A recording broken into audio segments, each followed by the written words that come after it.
Hey guys, welcome back to Jenny from the Chopping Block. And today I just am so appreciative to introduce you to a friend, Rad Palivan. And I met Rad actually in the beginning of my Tony Robbins journey in 2018 at Date with Destiny. And there, Rad was my senior leader. And I just have this like distinct memory of us doing the incantation walk and you saying, I'm so happy I can't stop smiling. And I've Yeah. carried that with me to this day. Like anytime I feel like things are a bit overwhelming or like I just want to change my state, I directly go into that. And, I say it in public at work and, it's amazing. So I want to talk about a little bit more about that journey with you and how I've seen you transform into something even greater than what I met you at. And, I just want to hear more about your journey and how you became a senior leader. And now you're, a Tony Robbins Platinum partner and you've launched your own coaching business. So if I could just ask you, I guess, where you started off. You told me a little bit about it earlier about how your experience with becoming a senior leader was, it stemmed from, being inspired by someone helping you at an event, and then in turn reaching out to somebody else who needed help, and then just wanting to fulfill that, that ability to be able to help somebody when they're going through a breakthrough or something that's really challenging.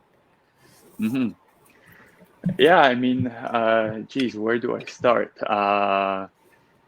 One of the things is that I've always had a drive for more. I grew up in Romania, and it was right after communism. And when I was a kid, my family moved to Canada, and there was a lot of scarcity.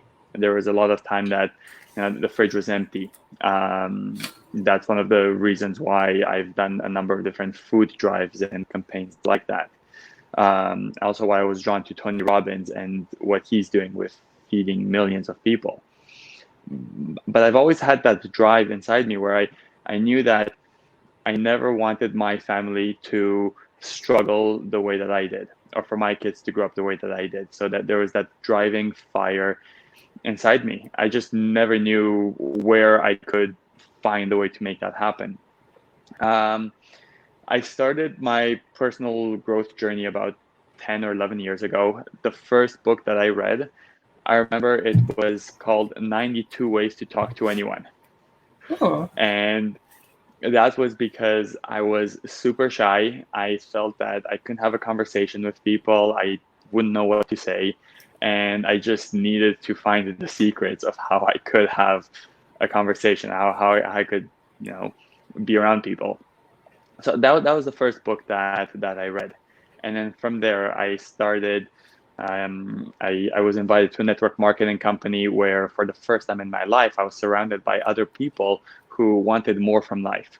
People who were reading books, who were reading Think and Grow Rich or The Compound Effect. And I said, like, what is this? It's amazing. It felt like a secret society of people that wanted to do something. Yeah.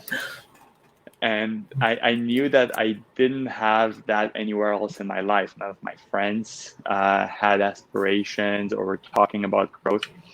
And so I did everything I could to be around people like that. I would travel, 2.5 hours on the bus on the weekends to get to a meeting, to be around people like that.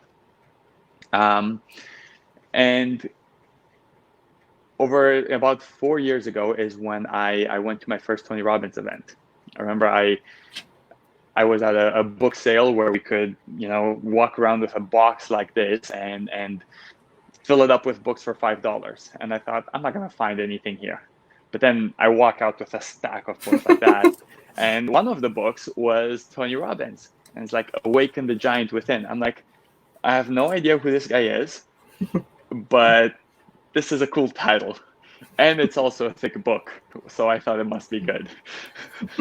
And I grabbed that and I highlighted like 90% of everything that was there. And I thought, like, if I could take a single one of these pages and download it into my brain and apply it, and use it every single day, my life would change. So I almost didn't feel I knew how to implement it. And then my brother called me. This was 4 years ago. And he said, I read the book as well, and it's way too much. We need to go to the source. We need to go to a live event. So he invited me in 2016 in March to my first UPW.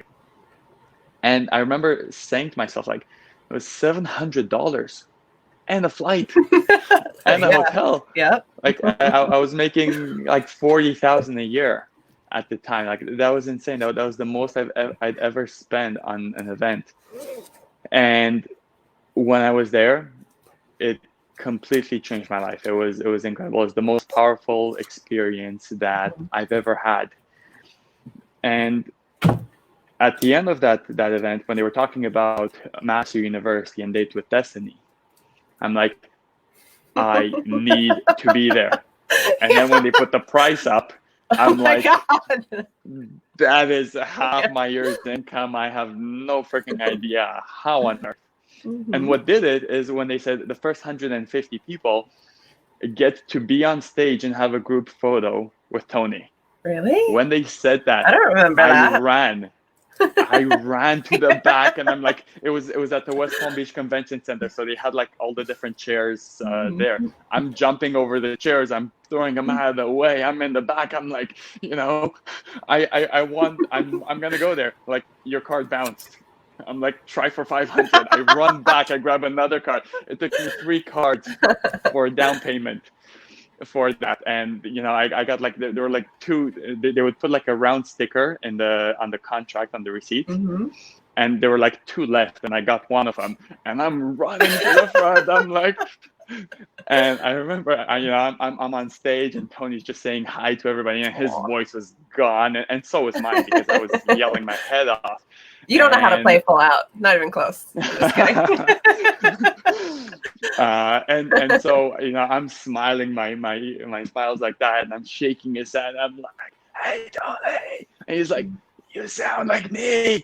And I'm like, that's such a compliment. I sound like you. I'm like, thank you. And I remember after I thought, what the hell did I do, and how am I gonna make this happen? And long story short, I did, because once I signed up, it was real for me. And in my mind, I got to show up in a different way. So in powerful. My work and in my job. The actions that I was taking were different. I had a different level of confidence now, because I believed that I was there. And when I was at that Day with Destiny, that was in 2016 in December. It was a very challenging time for me. I was going through a lot of emotional stuff and challenges. And I remember on the 3rd day, I wanted to leave the event, and it was at Boca Raton. It was on a golf course, and on the 3rd day, I hit a level of pain, emotional pain, that I said, like, I can't take this, and I left the building. And I went out on the golf course, and there's nobody there, and it starts raining. And I'm just walking up the hills, and I found one hill, and I was actually starting to have this stupid thought of I want a way out. And I'm on that hill, and it starts pouring rain, and now it's a thunderstorm. And I'm there on the top of a hill, just like grabbing my hair, like yelling, like, just trying to get this out. And I started getting so pissed and so frustrated at these limitations that were holding me back. It's like there was this weak side of me that was just holding me back, and I could see that shadow in front of me, and I just wanted to break through it. I wanted to annihilate. I got so pissed and so angry. I actually lost my voice there more than I did inside the room.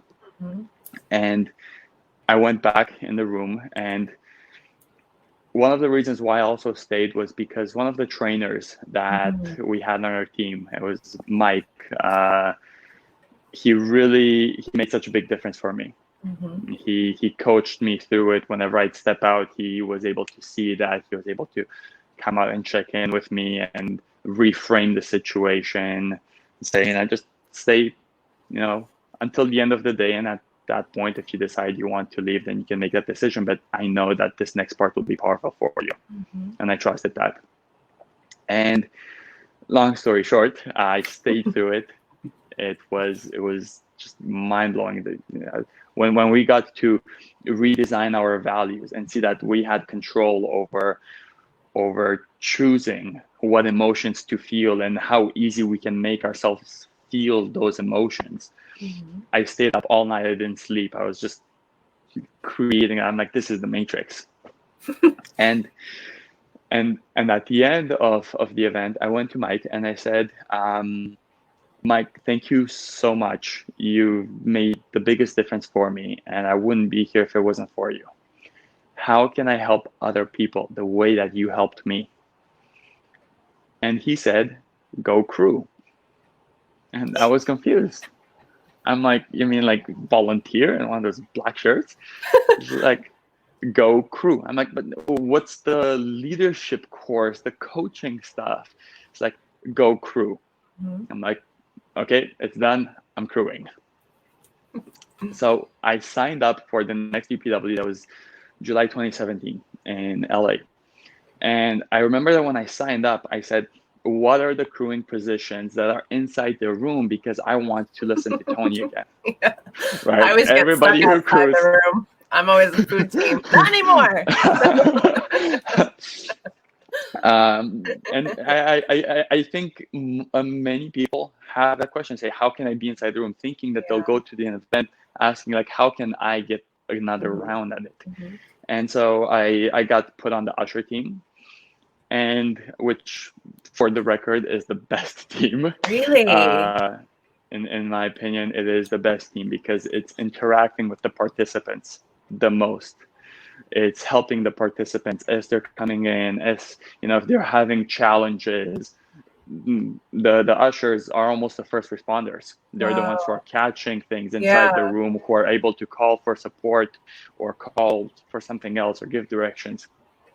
And that event, I just fell in love with being able to help people. People that were coming in, I was able to get them excited if they were having challenges. I had one UPW and date with destiny under my belt, so I was a professional. So I knew more than them. I was able to make a difference, and I fell in love with that. And that's when I said, I can't wait to crew again. And then at the next UPW, I said every time that I went to an event, there was a principle that I took, which is, every time that I go, I'm going to challenge myself more. I'm going to try to take on more responsibility, more for leadership role, because it's going to be uncertain, but I know I'm going to grow more and it's going to be more valuable, not just for me, but I'm also going to be able to help more people. And I was a team leader, and this was one of the definite moments in history for me, where I'm running around being busy. That's what the usher life is like. It's just go, go, go. And I had one of the ushers on my team pull me and say, this lady is asking for you. I'm thinking like, okay, why me? So, well, she saw your energy and she thought that you're in charge. So I thought, okay. I went to talk with her, and she said, she's crying. And she said, I need to speak with Tony or Joseph McClendon right now. And I'm like, it's my second event. I don't know if I can do that. I'm pretty sure that's a no. I'm like, should I call that on the radio? I don't think I should. But it turned out that her husband left after the first day, and she was in a crisis. And I thought, shit, I don't know how to comfort her. I knew how to comfort her, but I didn't know how to help her, how to reframe, how to create a solution. And I called for a trainer because I knew that they're the ones that are equipped with these skills, and I've experienced that as well with my trainer. And it took about like 30 minutes until one of them arrived. And I was there. I was able to listen to her, but not really do more. Maybe I did something, but my impression I wasn't able to produce a result. And then the trainer came in and he spoke with her for 5 minutes. Then her husband showed up and he spoke with the husband. And after like 10 minutes, they're smiling, Oh my they're sitting God. together. Like magic. And it was. And again, I said to myself, I never want to be in a position again where somebody needs my help and I'm not able to show up and to help them. Mm-hmm. And at the very end of the event, I started thinking, there's Leadership Academy in 2 months. And Leadership Academy is $3,000 US. I'm in Canada, so it's more expensive. There's a flight. I can't afford that. I'll have to do it later. And I remember there's a long escalator. And at the very end of the event, I'm there with 2 friends, and they were on the fence about Day with Destiny. And I'm telling them, like, it's mind-blowing. You have to do it. It changed my life. There's no excuse. Make it happen no matter what. I don't care about your excuses. Go make it happen. And they looked at each other. They're like, okay, we don't know how, but we're going to take a leap of faith. Absolutely. And we're going to make it happen. Mm-hmm. And I'm like, oh my God, I'm so happy for you. Like, this is going to change your life. And they both looked at me and they crossed their arms and they're like, so mister, where are you stepping up? And I'm like, I love okay, I'm going to Leadership Academy. So that's when I made that decision. I wouldn't have made it otherwise if it wasn't for that elevator ride. Wow. If I didn't help them make that commitment Absolutely. To go to Day with Destiny. Mm-hmm. And I went to Leadership Academy, and it was a struggle. I flew overnight, so I wouldn't need a hotel room for the first night. I was telling people that I was fasting so that, when they would invite me to lunch, I would skip out on that. I slept on a mattress in someone's bedroom for Date with Destiny. Yeah. Mm-hmm. When I was almost gonna sleep in the car. Yeah, so I get it. I've done that. I thought renting a car and sleeping in the car is cheaper than finding a place to stay. But at Leadership Academy, I remember I got there and one night I slept under the table because it had the table cover. The next night I slept by the pool in the, what's it called, the cabana thing. Mm-hmm. And I'd get up in the morning before the staff were opening them up, and then I'd go into the fitness center and I'd sign in with somebody else's name just so I could use the shower, because I said, yeah. I'm here for the event. I'm here to learn this stuff. I don't care if I eat. I don't care where I sleep. I just need to learn this stuff. That's why I'm here. Mm-hmm. And from there, between all the different events, between then going to Day with Destiny as with leadership and then becoming a senior leader, that's what took me there. That was the journey that got me there. And there were lots of ups and downs along the way. I remember maybe 2 years ago, or about 3 years ago, in my career where I was working at a fitness center, there was, management did something horrible and found out that, they didn't pay out like tens of thousands of dollars, and I was fighting them, and they were threatening me with biker gangs and different stuff, and they were bullies, and I thought I'd fight them, and I'd fight them on behalf of all the other trainers that were being bullied and threatened and coerced. And I experienced such stress and such fear and such anxiety, and I lost that job. I lost my source of income. I didn't know what I wanted to do. I didn't know where I'd get my next paycheck from. It was the most stressful time of my life, where I was between anxious and depressed. Mm-hmm. I was taking sleeping pills just so I could fall asleep to function, because I couldn't otherwise. I remember I organized a basket brigade in Toronto, and we, cool. Yeah, it was amazing. The previous year, the group here, they fed 100 families, and I said, okay, let's raise the bar. Let's go for 1,000. And they're like, okay, that's a big jump. We did 400. Beautiful. And it was so magical. And yet that same day, at the end of the day, I felt depressed and I was looking for a way out. What do you think brought those feelings up? What brought those feelings up was just the area that I was in where I felt directionless. I felt I had no purpose. I lost my career of 10 years. I felt I didn't know who I was. I didn't know what I wanted.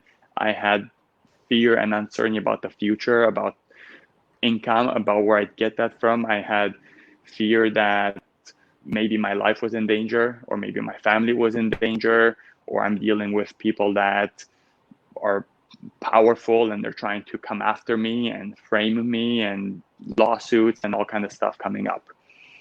So I know that I was focusing on all of that. And when I was going to get my prescription sleeping pills, the doctor pulled me in and said, look, we can't just keep giving you these pills. We need to do an assessment and see what we can do. And we sat down and she asked me a whole bunch of multiple choice questions. And I'm answering those questions. And at the end of that, she said, okay, here's your prescription for antidepressants.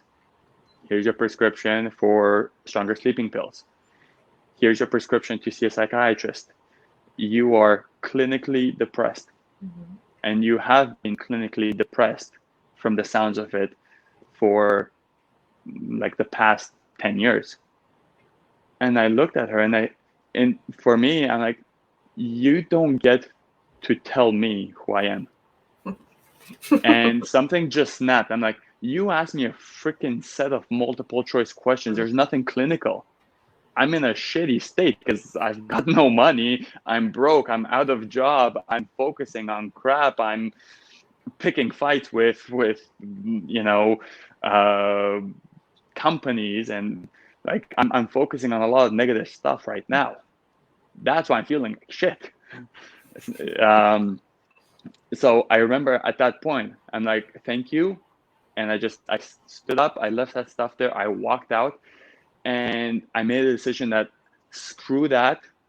Nobody tells me who I am. I'm not fucking depressed. I am focusing on crap and I can control that.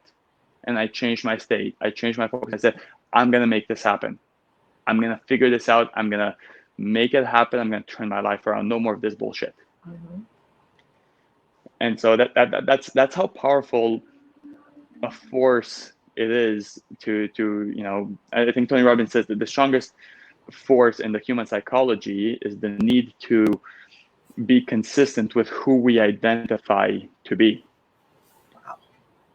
And so I knew that my identity was different than the label that was placed on me, and I resisted that.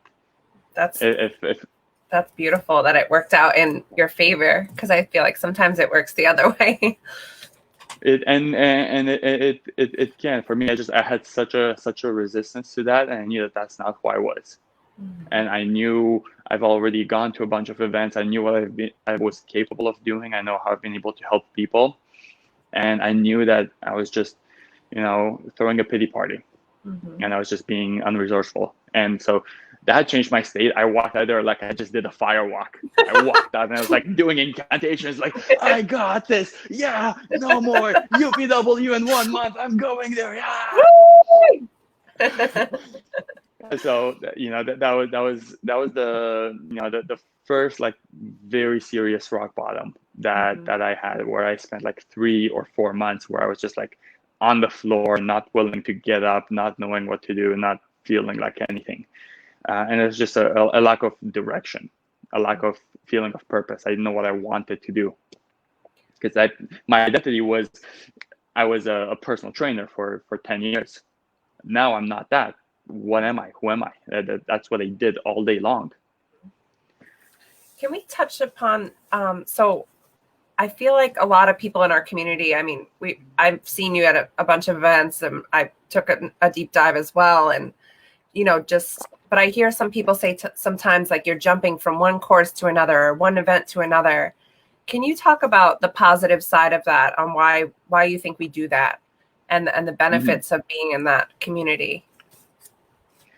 Yeah, absolutely. So, I mean, when we're in an event like that, all of our needs are met at the highest level. We're learning and we're growing, and when we grow, the mind gets lit up, and we're releasing dopamine. We're connecting with other people. We're connecting with people that we have something in common with.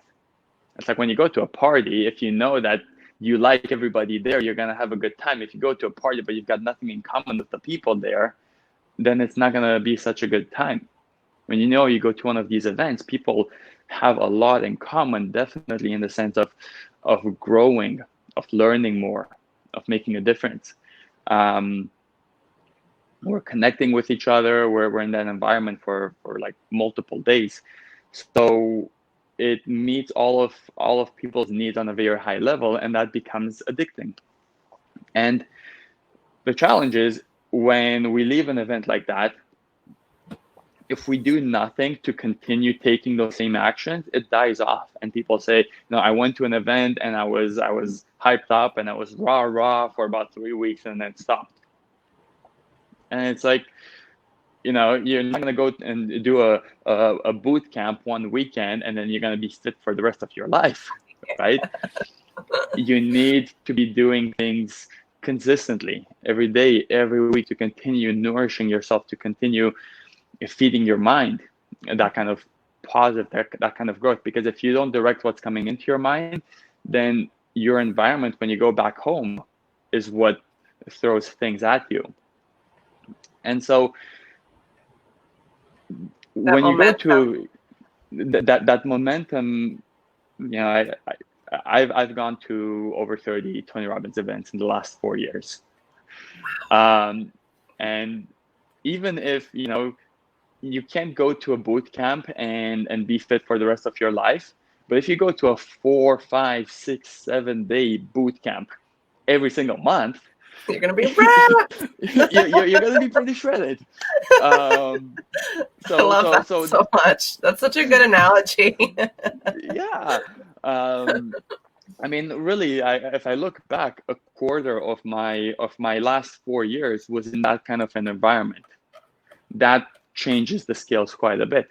But beyond that, after every single event, I would go there, and from the different people that I would meet, I would walk out with at least like a handful of very strong connections, 2 or 3 friends that I've made, that we just connect on a deeper level, that we're able to keep in touch and stay accountable. And whether it's message or have a mastermind, some of them lasted a couple of months, some of them lasted a year, and then they disappear. But even for that time that they were there, they were making such a difference in being able to still be in that environment, to challenge each other, to grow more. Because most Peer-to-peer people, mentorship. Yeah. yeah, Huge. most people, they go back home and they don't have that environment. So how can you still have that environment even when you're not at the event? Just like, there was a UPW virtual that was last weekend, and it wasn't live, it wasn't in person where people could meet like that, but people still met others in the chat room. I made a few friends. Yeah, me too. It's like I didn't know that would happen. I was like, okay, hold on, we're chatting here, and then before you know it, your friends on Facebook, and now you have the capacity to form a mastermind group or a group or an accountability group, where one of the quotes that's been most powerful is, your life is the result of the expectation of your peer group. Absolutely. I think or what your peer group expects from you. Absolutely. And I love, that was a big, I mean, I've heard it a bunch of times, and I live by that. The 5 people that you surround yourself the most define you. But it like really solidified it through this event, just thinking about that. And that's amazing. Yeah. Yeah. So that's why it's so powerful to be able to make those connections. And even if those connections only last a couple of weeks, or maybe after a month, life kicks 2 in. years. People, yeah. Friendships. yeah, there's some friendships that stay forever. There are some that stay like in very close contact, where like every single week you're chatting back and forth, and then you're still friends, but you check in every couple months or so, or Yeah. several weeks apart. It's hard to keep Those connections up. are, it is, and everybody's got their own journey and their own path. Mm-hmm. But those are the things that made such a big difference for me. Those are also the connections that, when I was at my lowest, these are the friends that checked in with me and said, "Hey, how are you doing? And how much longer are you gonna, want to feel like shit? Like, Mm-hmm. are you like, you want to give another day, another hour? Like, you want to feel like shit for like another?" And I'm thinking in my head, I'm like, give me some sympathy here. Oh my God. Like I just want to wallow in my self pity You here. gotta give But yourself they're grace. like, yeah, like how much longer do you want to feel like shit? I'm like, you assholes, I but love that's what friends are, and that's one of the things that took me out of that slump, and I hit that rock bottom. Was I had a coach who was calling me out my bullshit. I had friends that, even though I was trying to dodge them, because I'm like, oh, they called me and they're gonna try to tell me that I'm better than this, and I don't feel like it. Oh man, that is tough. but so those connections, those friends that you make are so important for me. That's one of the things that these events were about, were the people that I met, the friendships that I was able to make. I mean, that's how I met you. Yeah, and definitely inspired me and impacted my life. And it's not just me. Like, you're just such a positive force in our community. And even my friend Joanna, I was telling you earlier, she was telling me about how she was inspired with you becoming a platinum partner, and your experience with telling her, like, if you want it bad enough, like, you'll find a way. And Yeah. by you doing these things, and I could relate to you right now, where I've worked a job for 10 years and I'm still trying to create the life of my dreams and the next step of something I'm too comfortable in. And we look to each other. I look up to you. I want to hear more about how you made that jump to be a plat, and just your embodiment of, I don't see anybody else embodying that power within, at the events. And, now you've started your coaching company. I want to hear everything. I know you started from fitness, and you've been in the fitness space for a long time. And now you're realizing, and you told me earlier, that it really starts with confidence and mindset. And how has that been for you? Like, I want to hear everything. Yeah. And this, by the way, also shows how life always happens for us. Mm-hmm. At that moment where I lost my career, where I was working in a gym, where that changed, where I thought was the worst moment of my life. Thank God that happened, because right now, if I were still doing that, I'd be screwed. Mm-hmm. And when I got out of that, I said, okay, well, I'm going to start an online business. And I'm not just going to focus on fitness, because that's what I'm good at. What I'm also really freaking good at is mindset, and helping people make those shifts. When I go at events and I'm leading a team of 50, 60, 70 other ushers or crew members, or when I'm having conversations with participants or having a breakdown, I'm able to turn it around. I have all these skills that they're a part of helping people improve their lives.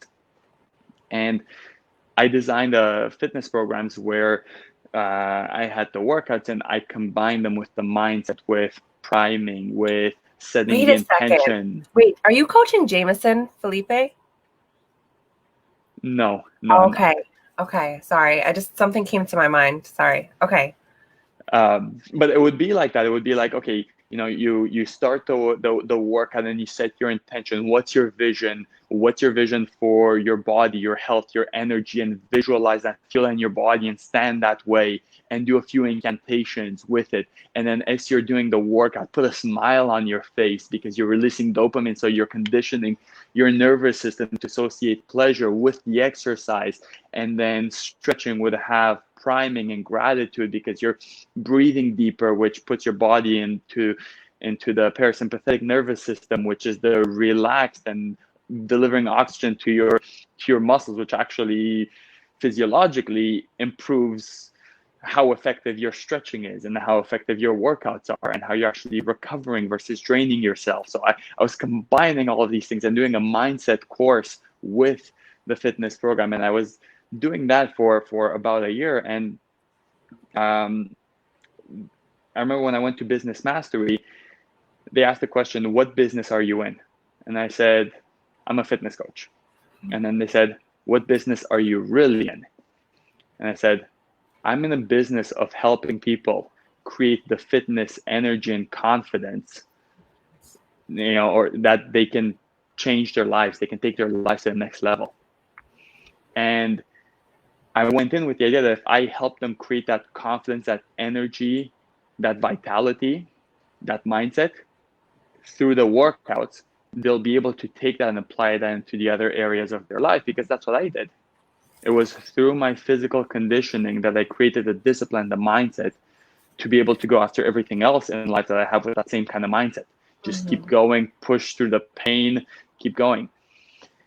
And when, so I started that 2 years ago. And then last year I was at Business Mastery in Vegas.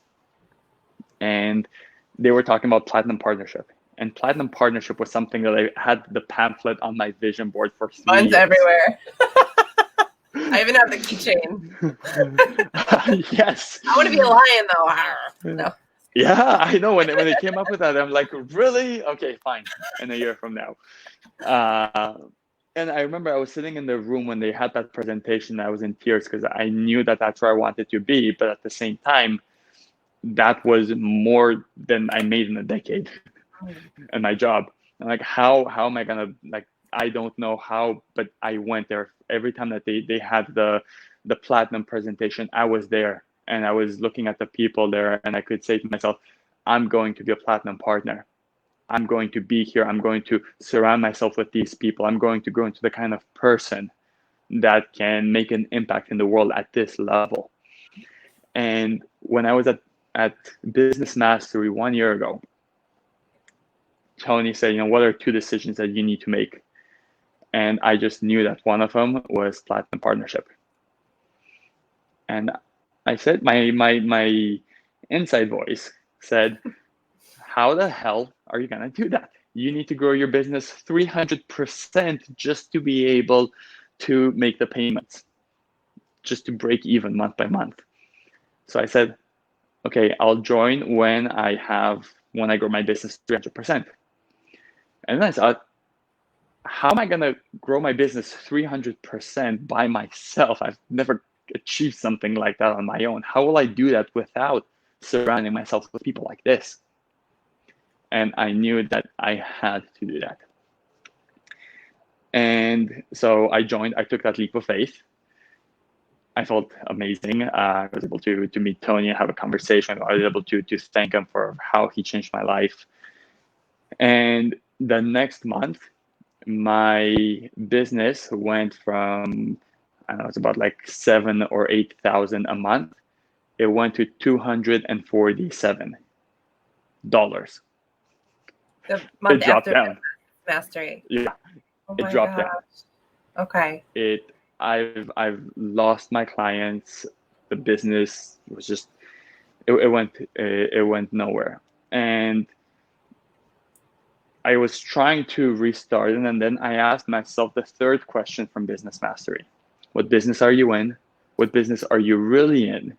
And then what business do you need to be in? And I said, I've been building a business thinking that if I help people from the fitness side, from the physiology, they will take that mindset and that discipline and that confidence, and on their own, they will apply it in other areas of their life. And I said, that's wishful thinking. What I really need to be doing is I need to be helping people take their lives to that next level. I need to be helping people get the clarity and the confidence, that level of performance where they need it. And if fitness is one of the areas that they're lacking on, I've got resources that I can give them there. But I also know it's not about the strategy. It's not about the program or the plan that they have. It's about the mindset that they have. It's about the state that they're in emotionally, their ability to create confidence within themselves to take action. I might give somebody the best strategy on earth. If they don't have the belief they can do it, if they're telling themselves a story that they can't, or they don't have the resources, or they don't know how, they won't take any action on it. So the mindset and the psychology is so much more important. So I started to focus on that, and I pivoted. I turned the business around, and rather than having fitness plus mindset, it was psychology. We're focusing on that, and over since then, the people I've gotten to work with, that's what the focus is. It's on the clarity, on confidence. What is that they want? How specific are they? How are they going to get there? What's stopping them? How to make those shifts within themselves? How to condition themselves to show up at their best? And that's the stuff that just fulfills me so much, and it lights me up. I mean, I know that this is what I love doing most, when I'll give up sleep or I'll give up other things. Absolutely. It's not sustainable to not sleep, by the way, disclaimer. I'm not like Tony Robbins yet, or at least in that kind of like energy level and that kind of sleep pattern. But when I hear from my clients that they're depressed and we're able to get out of that, or that their business is struggling because of this situation globally, and it's the industry is going down, and we're able to make the shifts, and they're doubling their business in the middle of all this, taking it from 30K to 60K a month. Or when I hear these stories from my clients, it's like, hey, the call that we had last week, and I was able to make this change, and that's like 400,000 this year because of what we discussed there. And I'm like, oh my freaking God. I'm like, hold on. That is so my question, fulfilling. do you still take everything that you've done like in the fitness space into the mindset space, or is it like different?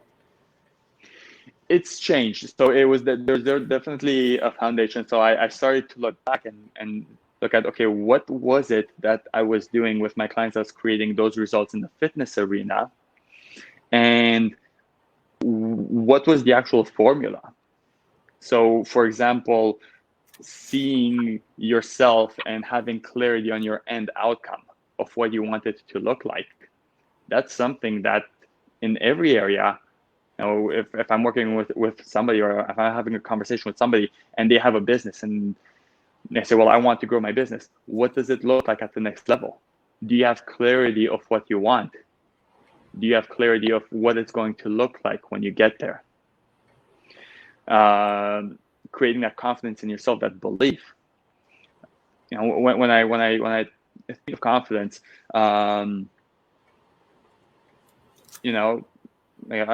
ask a question. What does confidence sound like? Empowerment and freedom to do anything that's put in your heart. Yeah, and somebody who's confident, what is it that they might say? I could do anything. Yeah, and I can do anything. Let's go. And or we can also say like certainty. What does uncertainty sound like? Fun. Somebody who's uncertain, what would they say? Sorry, I'm trying to. I want to ask you a question later, but uncertainty would be. You might need to help me with this one because I have a block with that. I'm thinking of uncertainty. It would be so certainty sounds like let's go, let's do this. I've got this. Uncertainty is I don't know. But if you did know. But if you did know, exactly. So there are three. If I think of it, there are three components of that. One of them is to know where you're going and to know what you want. So when somebody says, let's go, let's do this, let's go, they know where they're going. If you don't know where you're going, you can't say, I've got this. You can't. It's difficult to be certain if you don't know where you're going, because there's an area that's unknown, and there's the fear of the unknown. So lack of clarity over where it is that we're going, lack of clarity of what we want, also lack of clarity of what it looks like when we get there. Sometimes people might have clarity and say, yes, I'm so excited. I know I'm going to build my business and I'm going to grow my business, and I know at 100%. Okay, great. What is it going to look, or like great, and what is it going to look like when you get there? Oh, I've got no idea. Hmm. And then what happens there is something I see so often, where somebody gets so excited, so enthusiastic, and then when they actually have to work, they don't have something to focus on. They don't know exactly which direction to go, and then they start doubting themselves. It's like, oh, I don't know, should I do this or this? And they start associating pain because they think that they'll lose or suffer if they make the wrong choice. Hmm. So that's how important it is to have clarity over what it is that you want. You know, if it's in business, what you want there. If it's in your relationships, what you want there, and what will it look like when you get there? What will it feel like when you get there? Mm-hmm. And when you paint that image in your mind, your brain now has a target to go for. I So love it that. can have that certainty there. There's no more fear of unknown. It's like, I know what I want. I know what I'm going for. Beautiful. Wow. That's so how do you explain, if I could just ask quickly, like, how could you create that clarity? What's like the biggest step in that? So that clarity has it has three layers to it. One is, what is it that you want? Where are you going? The second one is your motivation. Somebody who's certain is motivated. You're like, let's go. Yeah. There's that motivation. And there's also the belief that they can do it. Mm. Somebody who's certain, they believe that they can do it. So the first one of, where is it that we're going? Okay, that's knowing, what do I want? What is it going to look like? What do I want in my fitness and my energy? What's it going to look like? What do I want in my business and my relationships, in any area of your life? The motivation part, the second one, is, why is that important to you? Why is this goal important? And having clarity on that. Again, some people might say, I don't know. Oh, I want $1 million business. Why do you want that? I don't know, because it's going to be awesome to have $1 million.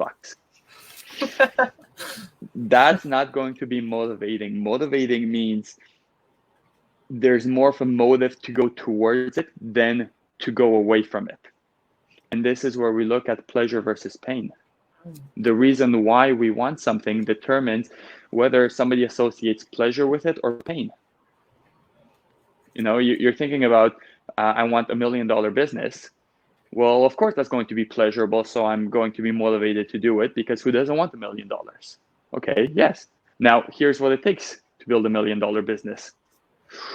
Oh, that's painful. That's a lot of rejection. That's a lot of failure. That's lost time, you know, less time with family, with doing things you want, less sleep, sacrifices, grinding, being uncomfortable, failure. And I think failure is the end. So I'm going to say, so now the pain is just a lot higher than the pleasure. So somebody now is motivated to not pursue that. How do you break through the pain? The way we break through the pain is either by, well, a number of ways. We can, one, reframe what that pain is. So the fear of failure is, there's actually, failure is amazing. And the way that I reframe it, I learned this from Tony, is I always succeed in producing a result. There is no failure. I always succeed in producing a result. It might not be the result that I wanted, but I still produce the result. Woohoo, I had a call and the client said, screw you, I am not doing this. Yes, I successfully produced the result of a client saying no. Wow, how did I do this? Rejection is protection. Yes, they're not your people. And it's an opportunity to learn. Mm-hmm. It's an opportunity to learn. If the person takes the time to say, okay, well, what worked well, what didn't work well, so I can do more of what works, and what didn't work well was a lesson that I wouldn't have had if I didn't take this action. So failure needs to be welcomed. Failure is an opportunity to grow. It's an opportunity to get feedback. And so on one side, we can reframe and break apart the limiting belief around the pain. And then on the other side, from the pleasure side, and also ask, what will it cost you if you don't get that's this? a huge one. Yeah. But before we do that, we need to associate more pleasure to that target. So again, if we'll take the example of $1 million, or I'll use an example. This is something that, in the past when I was working with clients in fitness, it was coming up a lot. Somebody would say, I want the six pack. Okay, awesome, cool. Why do you want the six pack? Because I'm going to look so hot. Okay. Sorry. That's a level of motivation that offers so much pleasure just until the chocolate cake level of pleasure is higher. Or until waking up in the morning to exercise is too painful. Or skipping on your favorite meals is too painful. So that's not deep enough. There's something called the 7 levels of why, where you keep asking why. It's 7 levels because that's on average how long it takes until you get to that real answer. Just go until you find that. It might be anywhere between, maybe sometimes you might need to go further than that. But an example of that is, okay, great, you want a six pack because you're going to look hot. Why is it important for you to look hot? Well, because, when I look hot, I know that at the beach, I'll be able to walk around and people will be able to admire me. Like, that's amazing. Okay, that's the second level. Why is it important for you to be on the beach and to be admired? Well, because that'll give me a sense of confidence that, I'm the shit, and I'm gonna feel strong and confident. Great, I love hearing that you're gonna feel strong and confident. Why is that important for you? What will it give you when you feel strong and confident? When I feel strong and confident, I feel I can really do anything. I feel unstoppable. Amazing, unstoppable. Tell me, what's life like when you're unstoppable? Why is that important to you? When I feel unstoppable, I feel that I want to start a business that I've been afraid to start. But if I'm unstoppable, I know I can do this. I know that I can start this business. I can start doing this. Congratulations. Wow, amazing. We're 5 levels, by the way. So why is it so important for you to start this business? Well, because I know that with what I have that I can share with the world, I can help so many people. There are people out there that need this, and I'm able to make a difference in their lives. And I just need to start this business and get past this bullshit, and I can make a difference. That's amazing. Wow, you're gonna make a difference. You're gonna start a business. You're gonna impact people's lives. Why is that important for you? Because that's what fulfills me the most. That's what lights me up. That's what makes me feel alive. 7 levels deep. So beautiful. So 6 pack equals Thank you feeling so much alive. for sharing that. That's amazing. It's so interesting too. Yeah. My pleasure. And so that level of pleasure is way higher and much more motivating than just, I want the 6 pack, but if the chocolate cake shows up, screw the 6 pack. Because you're already more fit than the average norm. Not that I love chocolate cake, just like so funny. This chocolate cake has been haunting me. Well, I think my birthday's on Tuesday. Was talking about. I know. It's funny. My friend Joanna, I was saying she bought, because Master Co is on Instagram, a chocolate cake, and he's like, So she went out to Whole Foods and got us cake. I did take a bite. But I was like, yeah, it was really good. Absolutely. I've just learned to be more present with it and to enjoy it. In the past, I just inhale it like it was the end of the world and there was no cake left on earth. Now it's like I'll take a small bite and just like devour it and savor it. It's amazing. But that's how we shift the level of pleasure. So now when we have that kind of pleasure, now the pain of not going for that is like, oh my God, if I'm not whether it's the 6 pack or fitness level or something else, if I'm not doing this action, it's actually going to cost me feeling alive. Absolutely. And being fulfilled. I'm actually fasting for the next 3 days, so I'm like kind of hungry, but I'm gonna push through it. And I want to know, what's your favorite food and/or recipe? Okay, favorite food is I'm from East Europe. We love our potatoes. Me too. It was my birthday in June, and I was asked, like, what do you want to eat for your birthday? I'm like, there are 2 potato dishes that are Romanian that I want. One of them is like, boiled. It's kind of like scalloped potatoes. Yum. With like hard-boiled eggs and. Uh-oh, you're frozen, but you're smiling. I'm sure you'll come back soon. So scalloped potatoes with hard-boiled eggs. There's a Palms Anna that's one of my favorite potato recipes. You're just breaking up a bit. Oh, you're back. You're back. Okay, so yeah, I'm back. Scalloped potatoes with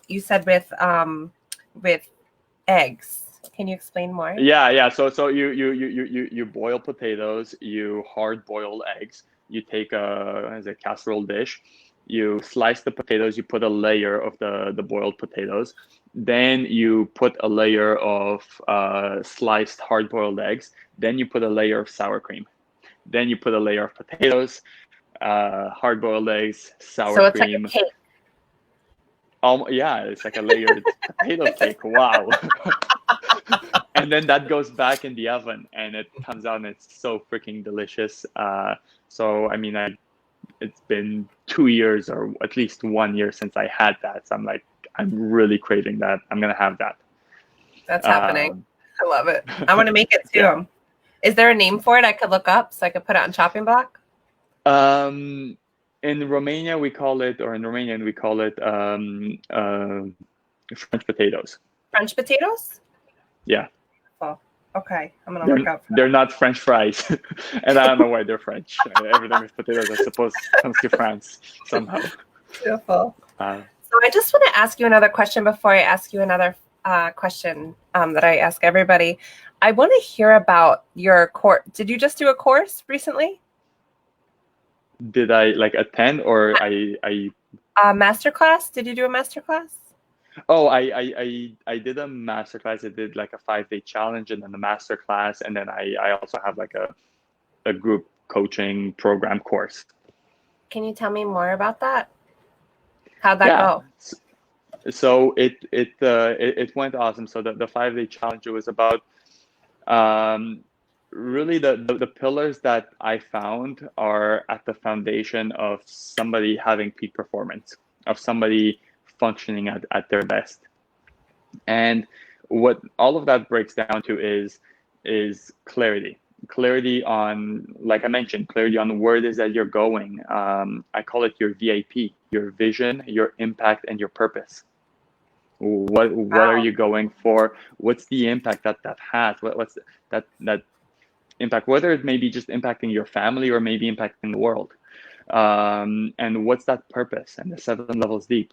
So clarity on that, clarity on how you need to show up at your best to make that happen. So that's the first pillar. It's something I call the peak performance blueprint. So the first pillar is clarity of where you are, where you're going, and how you need to show up. Then the second pillar is confidence. Confidence about being able to create that personal power for you. One of the things that is a power pose, where when you're standing in a superhero pose for 2 minutes with your collarbone up, deep breaths, a smile on your face for 2 minutes. A study was done on this, and the study was done by Amy Cuddy. People can look on it on TEDx or YouTube. Testosterone increases 20%. That's the confidence hormone. Cortisol drops 25%. That's the fear hormone. Risk tolerance goes up 33%. Your ability to take risk versus procrastinating, being on the fence, not knowing if you should do that, if it's going to work or not. Risk tolerance goes up 33% from only 2 minutes of doing that. Okay, I have to ask you a question. Yes. I love this, and I've been practicing this for a while. Just whenever I feel not confident, or I'm going to be in front of people that I think are maybe better than me or something, I always do that. But this leads into my next fun question, because you're a big Superman fan, right? Yes. So what would, if you could pick any superpower, what would that be?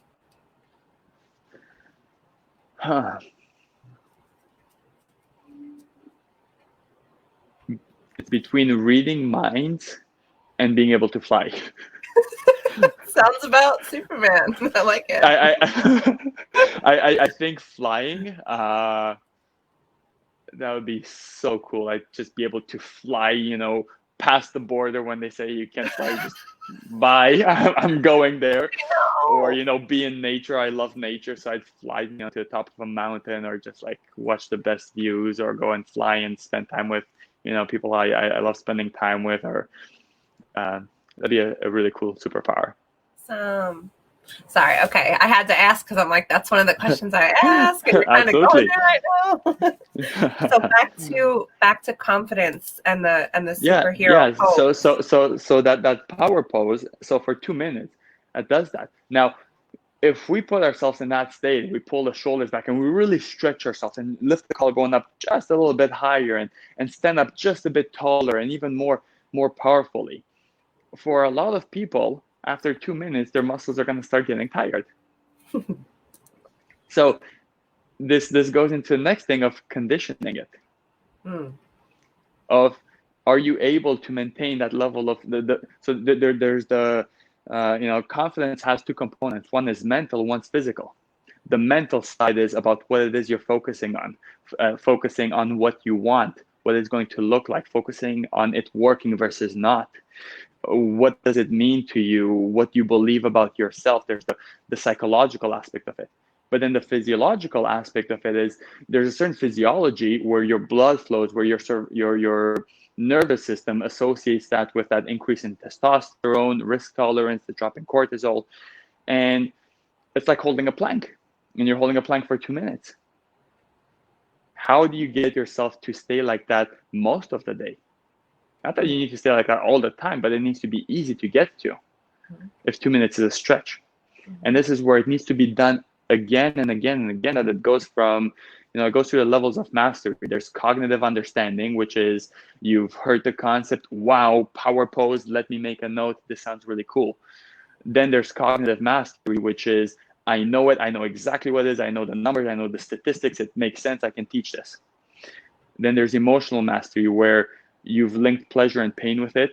You get such pleasure from doing that and pain from not doing that, that you're going to be motivated. Again, motivation comes from pain versus pleasure. You're motivated to do it more frequently. And then finally, by doing that enough, consistently, it leads to physical mastery, where it's in you, it's part of you. And that's how you show up every day. Again, you look at somebody like Tony Robbins, when he's on stage for 15 hours, and he's in that state, it's like holding a 15-hour plank. Yeah. Now, can most people hold a 15-hour plank? No, they start with 1 minute, but they need to keep stretching and practice it a lot, and keep adding 30 seconds, keep adding more. But if you're not consistently practicing that, you won't hold that confidence plank or that confidence suit for that long. And this takes me to one of my favorite quotes, which is that people don't rise to the challenge or the opportunity, they drop to the level of their training. People don't rise to the opportunity, they drop to the level of their training, which is their habits and their rituals. And what I mean by that is, when everything's going well and you can get yourself to be confident and to take action and to make things happen, that's not a challenge, it's easy. Anybody can do that. What do you do when all hell's breaking loose?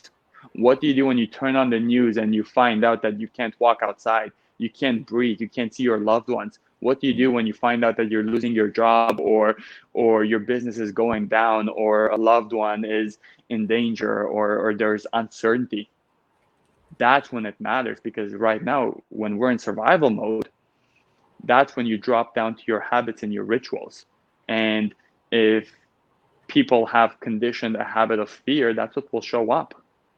This confidence that they've practiced a few times on the weekends is going to take too much energy, and the brain will say that's not likely to work right now. It's too expensive. Do what works. Freak out, and it goes into a habit.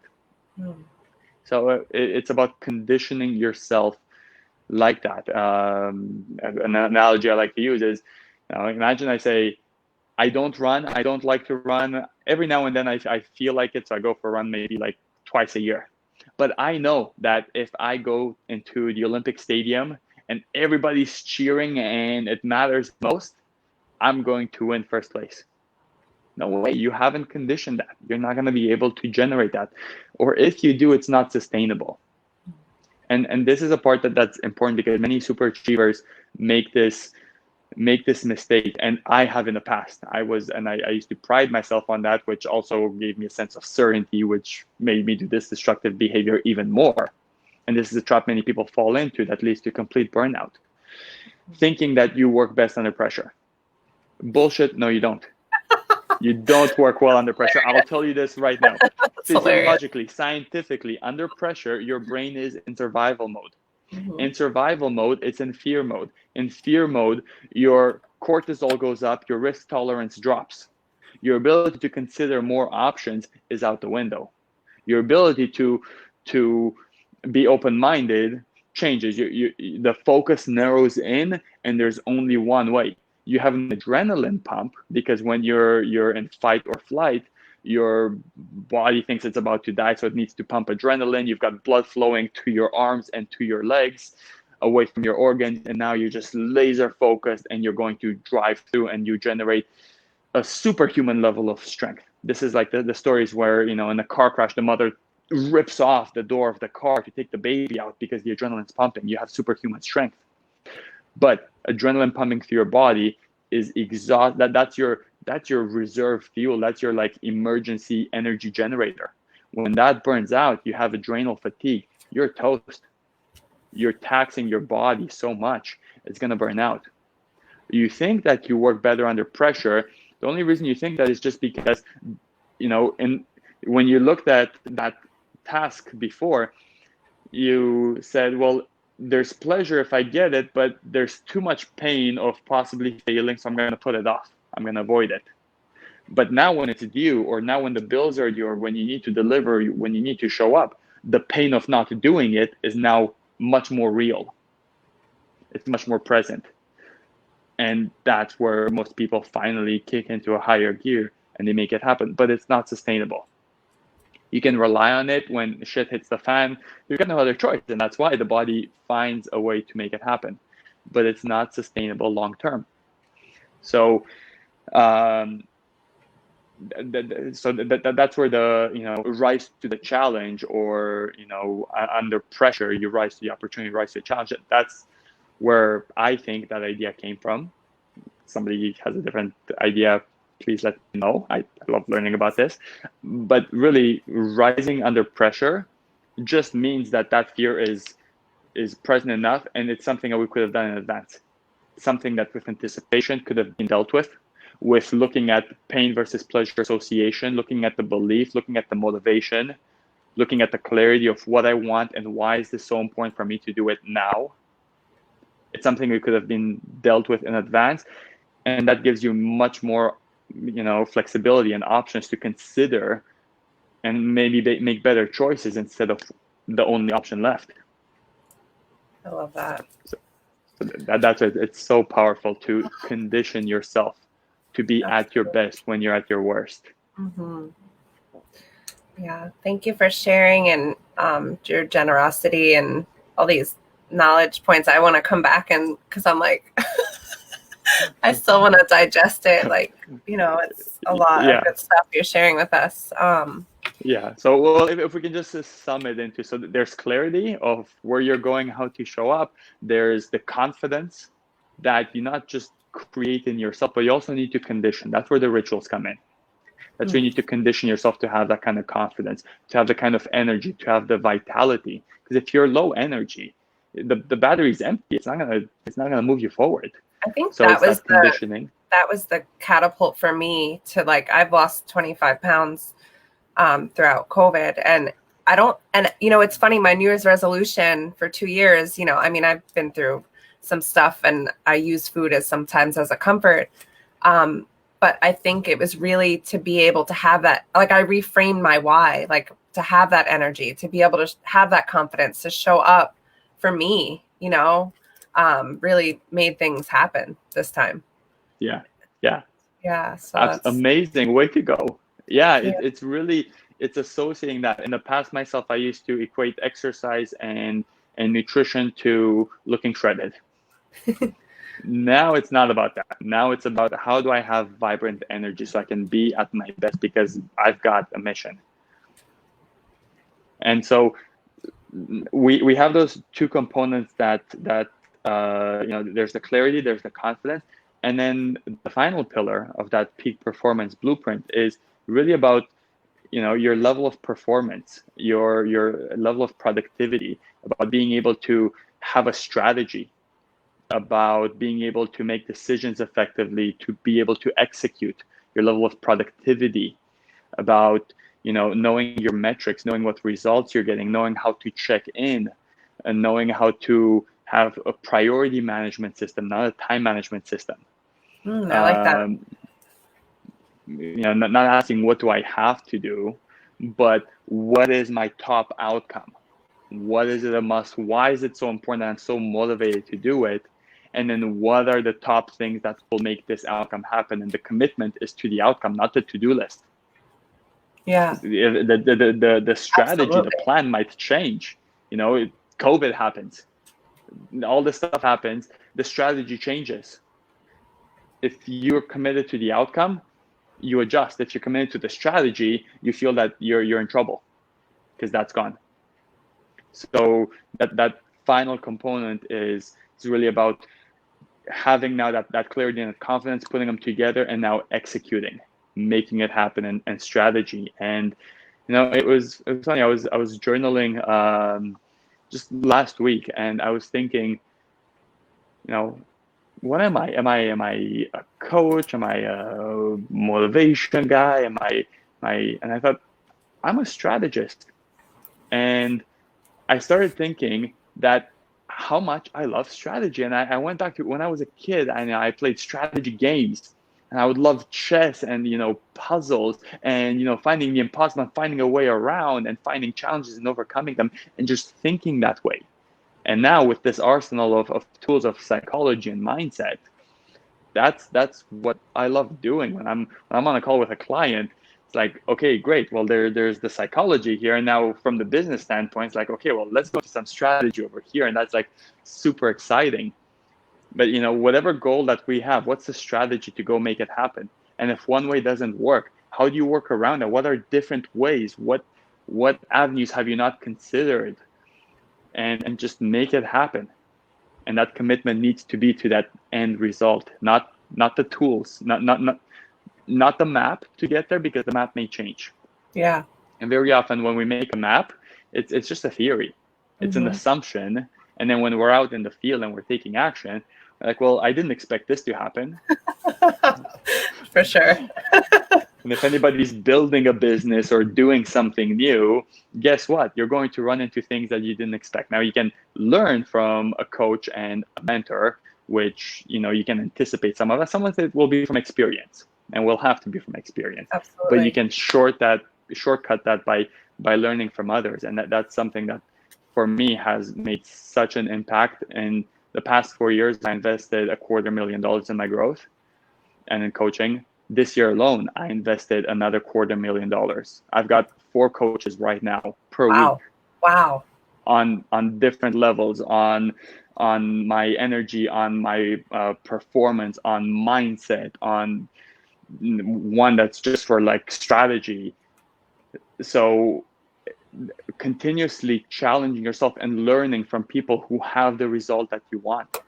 Absolutely. That's by being around other people, by reading books, by doing all that stuff. That's been something that's really helped me overcome challenges and grow at a faster rate than ever.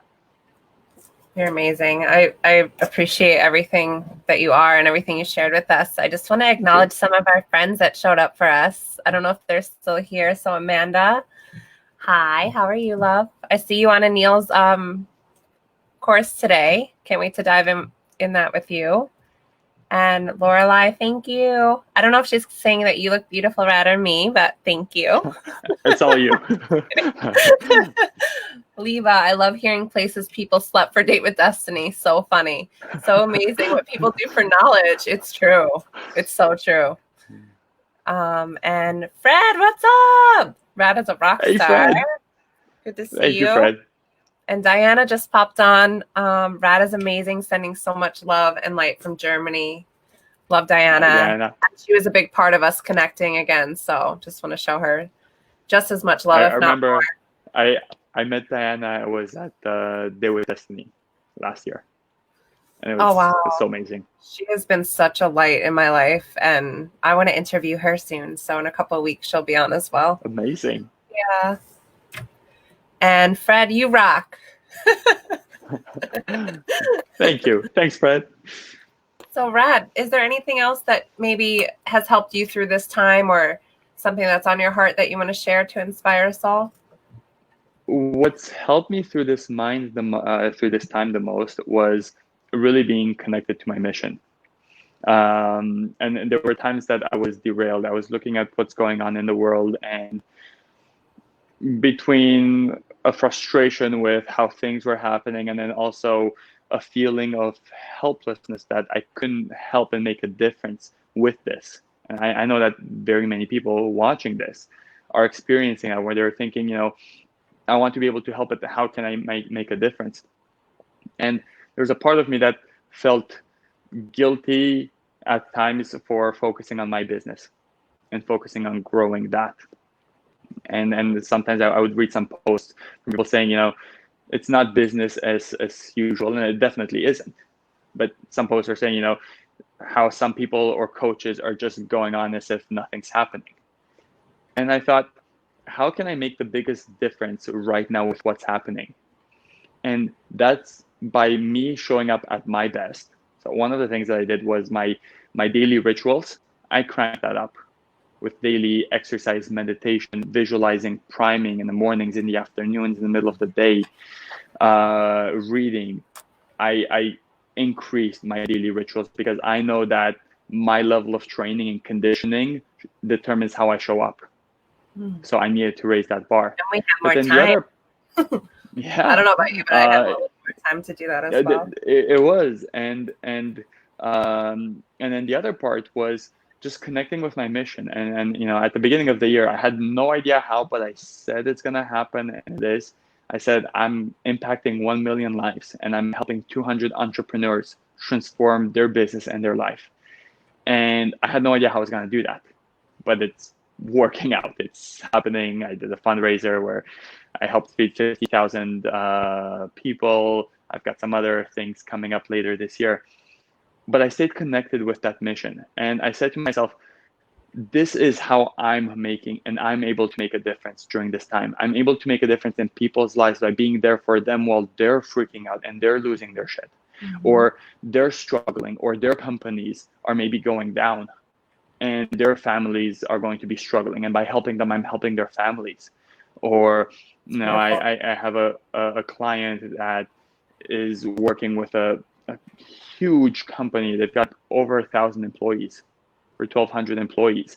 And everybody else in the industry, the majority of the industry, has closed its doors. They're still open.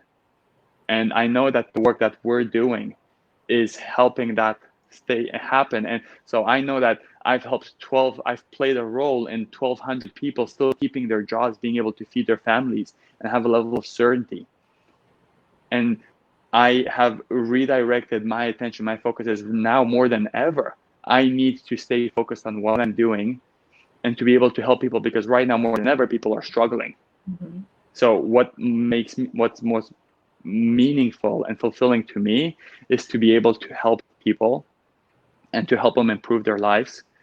And at a time like this, that drive is increased even more. So if I can share what can help others push through this, is really get that clarity on what it is you want most, why it's important to you, what it means to you, and go and make that happen. And stay committed to that. Have one of my coaches calls it a North Star. What's your North Star that you're guided, that you're still going to be able to, even when it's dark, which way you're going. So have that, because then you have a reason. When you get up in the morning, you know why you're getting up, instead of getting up in the morning and turning on the news and saying, shit, what the hell am I doing with my life? I don't know, which is uncertainty. Know what you want, and practice after you write it down. After you write down what you want, your vision that you have for your life, the impact that you want to have in your family or your community or the world, the purpose, why that's important to you. Even if it's, don't make a big thing where you need to find out your life's purpose. Start with 1 year. What's your 12-month mission? And just summarize that down into like a 2-sentence thing and read that every single day. Condition yourself to know that. Mm-hmm. You drop to the level of your training. Under pressure, you drop to the level of your training. Under pressure and challenge and stress from outside, your level of your training needs to be, I know what I want. I know what my mission is. I know how I show up at my best. And I know why it's important for me to make this happen. Because if that's not trained, it's not going to show up when you're under stress. Yeah. And then you're going to, so that's what I want to share with everybody, is just know what it is that you're after. Have that mission. And that's going to be so powerful. When things get tough, it helps you see the light through and push through. Beautiful. All right, Rad. Well, I just really enjoyed our conversation, and I just want you to know that I'm going to continue to root you on and hopefully see you at the top. Thank you so much. It's been such a pleasure. Thank you for having me here. This was super fun. Yeah, it really was. Thank you so much. Thank you. All right, guys. Have an amazing day. You too. I'll see you guys real soon. Love you all. Love you, Rad. Ciao. Yeah. Bye. Bye.